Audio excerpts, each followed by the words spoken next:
To this day, a good revenge story gives me a warm, bubbly feeling inside. I believe it comes from this college experience years ago, when I got revenge on my cheating girlfriend, and it felt good. I know I'm not supposed to enjoy it, but I can't deny how satisfying it feels. It's probably one of my favorite feelings in the world, even though I'm ashamed to admit it.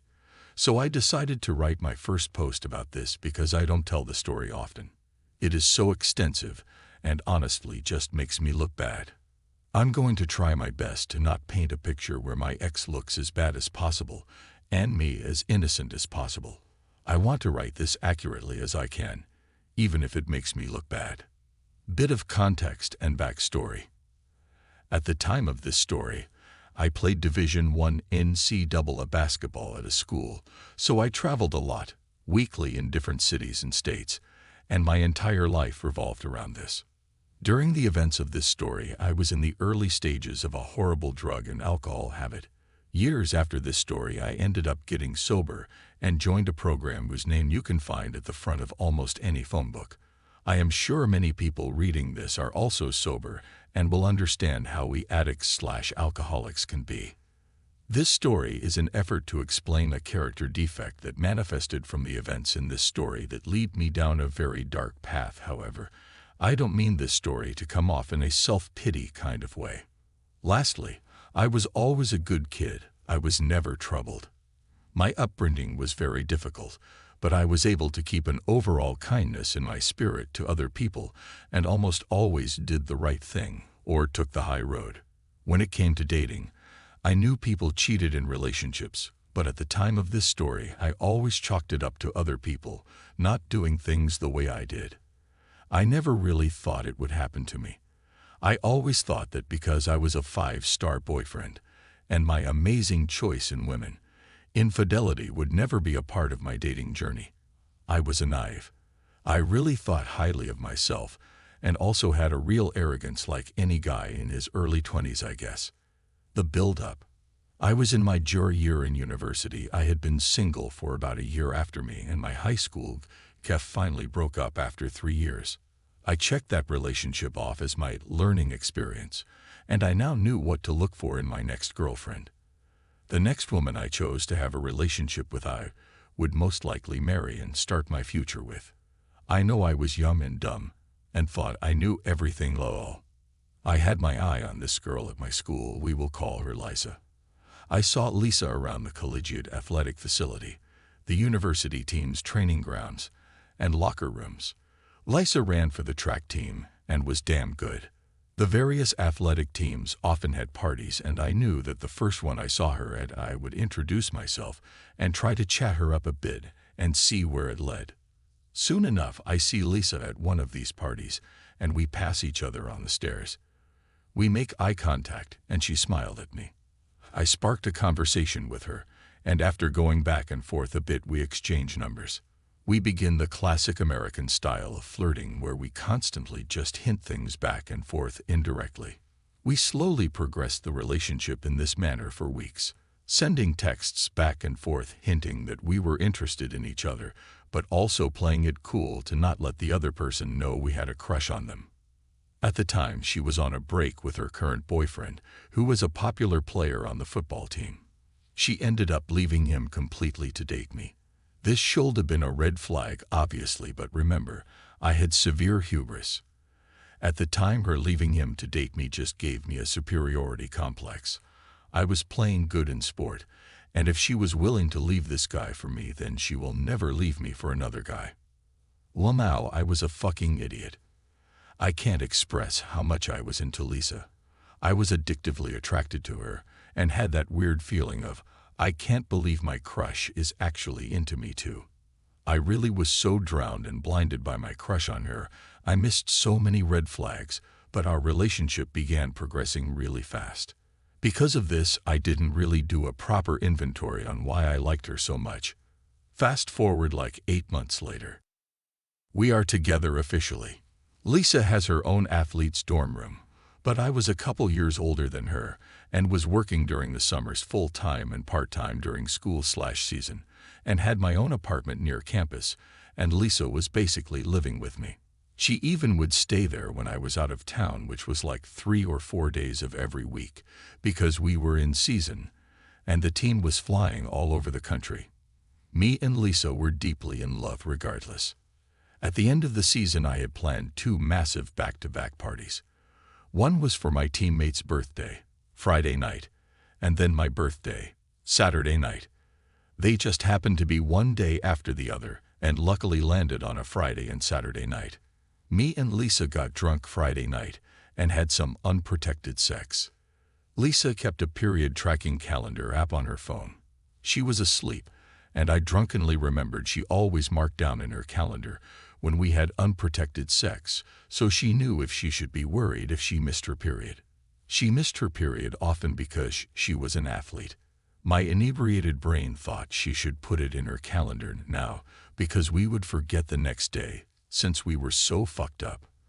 So I woke her up and said, "Can you put in that calendar that we had unprotected sex?" At this point, it was like 5 a.m., and we were that 5 a.m. kinda drunk where you're mostly just tired. She unlocked her phone and opened the app, and before she could even do it, she fell back asleep. So I took the phone while it was still unlocked and proceeded to try and figure out how to put it in her calendar myself. Side note, through our entire relationship, Lisa went through my computer and phone constantly. She was very insecure and always had her suspicions. I didn't care that she was doing this all the time. She never found anything because I never did shady shit, ever. Again, looking back at this, it's an obvious red flag I missed. Remember, I thought this girl would never cheat on me.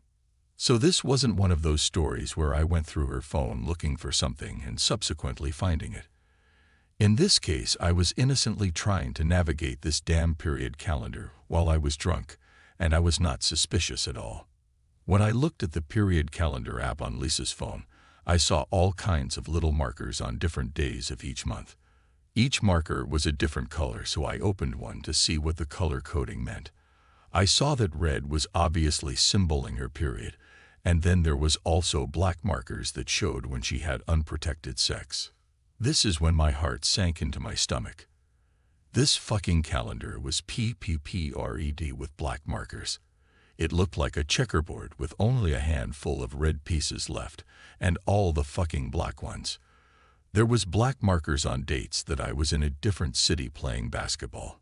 I proceeded to open all of black markers going back for our entire relationship. We did not have unprotected sex very often, maybe once or twice a month. She had written the names of the guys she had unprotected sex with in the notes section of the black markers. There was a total of 4 guys throughout the entirety of our relationship that she allowed to penetrate her raw. Some months there was almost a dozens of those fucking black markers. Sometimes there was 2 in one day. Looking back on this, I wonder if there were more unlisted men that I didn't see because she clearly only kept track of the guys and times she had unprotected sex. In almost every story I hear of infidelity, it involves the discovery of text messages, being informed by a friend, or the classic coming home early and catching your partner red-handed. I, on the other hand, discovered a fucking well-documented LEGGR almost every time she cheated and had unprotected sex. Amongst the 4 guys I discovered, one of them was her ex that she originally left to date me. Cheating on me with him was a common occurrence. There was some other uncounted guy. She was also clearly sleeping with him regularly. The last 2 fellas looked to be just a one-time thing. But again, like I said, these markers were just the time she had sex without a condom. So who knows what the true story was there. I sobered up real quick. I proceeded to look through Lisa's texts and calls and found nothing. However, at the time, Android phones had a folder where you can see deleted texts, but not the contents of the messages. She had thousands of deleted texts and calls, but I couldn't see what they said, but I saw the numbers and did a quick Facebook search and matched one with her ex in addition to something like half a dozen other random dudes. The worst part was I found 2 of my teammates. One guy I was actually pretty close with. I just put the phone down after a few minutes. The evidence was overwhelming. The more it seemed to look at the phone, the more my insides began to hurt. I felt so defeated. I can't fully describe the feeling, but I'm sure anyone reading this that caught a significant other cheating knows what I'm talking about. I felt so stupid for trusting her and having no suspicions of her. I couldn't stop thinking about how I regretted all the times that I had an opportunity to cheat and remained faithful to Lisa. I felt like an idiot for not cheating her when I could have. My loyalty felt like a waste.